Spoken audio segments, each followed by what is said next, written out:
Now, Senator, I gave my heart and soul to oppose the policy that you promoted.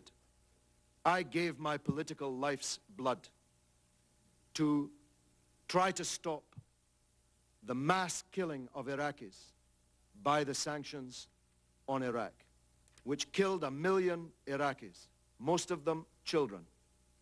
Most of them died before they even knew that they were Iraqis, but they died for no other reason other than that they were Iraqis, with the misfortune to be born at that time.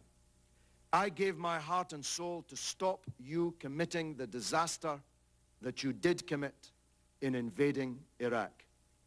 And I told the world that your case for the war was a pack of lies.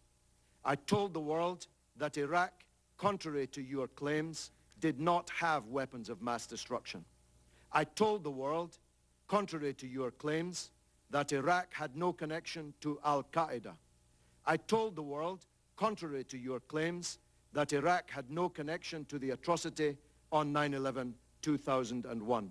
I told the world, contrary to your claims, that the Iraqi people would resist a British and American invasion of their country, and that the fall of Baghdad would not be the beginning of the end, but merely the end of the beginning.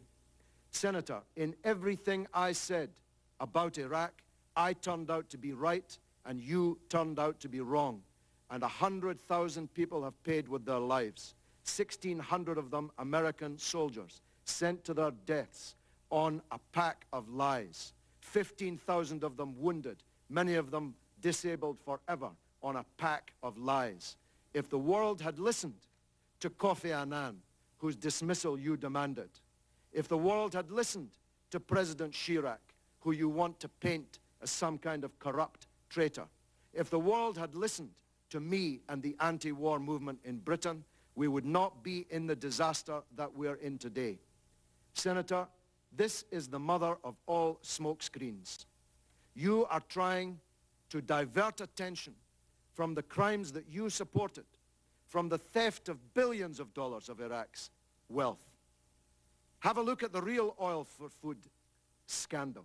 Have a look at the 14 months you were in charge of Baghdad, the first 14 months, when $8.8 billion of Iraq's wealth went missing on your watch. Have a look at Halliburton and the other American corporations that stole not only Iraq's money, but the money of the American taxpayer.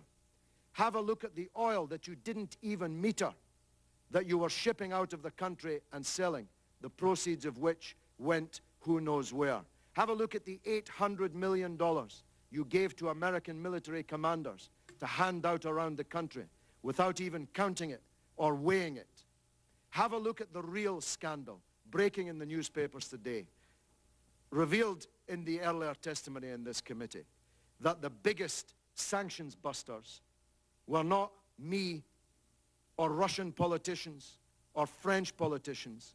The real sanctions busters were your own companies with the connivance of your own government.